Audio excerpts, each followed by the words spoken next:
இது ஒரு இன்ட்ரெஸ்டிங்கான கொஸ்டின். காரணம் என்னன்னா, நம்ம கன்சியூம் பண்றது ஃபுல்லா எப்படி இருக்குதுங்கிறத நீங்களே ஒரு பேட்டர்னா யோசிச்சு பாருங்க. நீங்க கன்சியூம் பண்றது பூராவுமே நெகட்டிவ் இன்ஃபர்மேஷன்னு வச்சுக்கோங்க. ஃபார் எக்ஸாம்பிள் நம்மளுடைய சோஷியல் மீடியாவே பார்த்தீங்கன்னாக்கா, மென்னுக்கெல்லாம் விமன் கெட்டவங்கன்ற மாதிரியே போஸ்ட் வருது. விமனுக்கெல்லாம் வந்து மென்னு கெட்டவங்க, மென்னு செல்ஃபிஷ் அப்படின்னே போஸ்ட் வருதுன்னு வைங்க. அவங்க இதையே பார்த்துட்டு பக்கத்துல இருக்கிறவங்கள பார்த்தாங்கனாக்கா, அவங்க செல்ஃபிஷாவும் மோசமானவங்களா மட்டும்தான் தெரிவாங்க. இல்லையா? ஆனா அதுவே நம்ம பார்க்குற விஷயங்கள் எல்லாத்தையுமே நம்ம வந்து பாசிட்டிவாக வச்சுக்கிறோன்னு வச்சுக்கோங்க. அதாவது 2 லவ்விங் கப்புள் இருக்காங்க, 2 லவ்விங் பீப்புள் இருக்காங்க. அவங்கள பார்த்துட்டே இருக்கிறோம். ஓகே, அப்படியே இப்போ இங்கே திரும்பி நம்ம ரியலிஸ்டிக்காக நம்ம பக்கத்தில் இருக்கிறவங்கள திரும்பி பார்க்குறோன்னு வைங்களேன், அப்போ அவங்களும் அதே மாதிரியே தெரிவாங்க.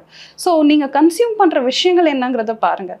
அதனால தான் வந்து நான் சொல்கிறது, இந்த ரொம்ப இமோஷ்னல் ஆகிற நெகட்டிவ் இமோஷன்ஸை அக்குற ப்ரோக்ராம்ஸை பார்க்காதீங்கன்றது.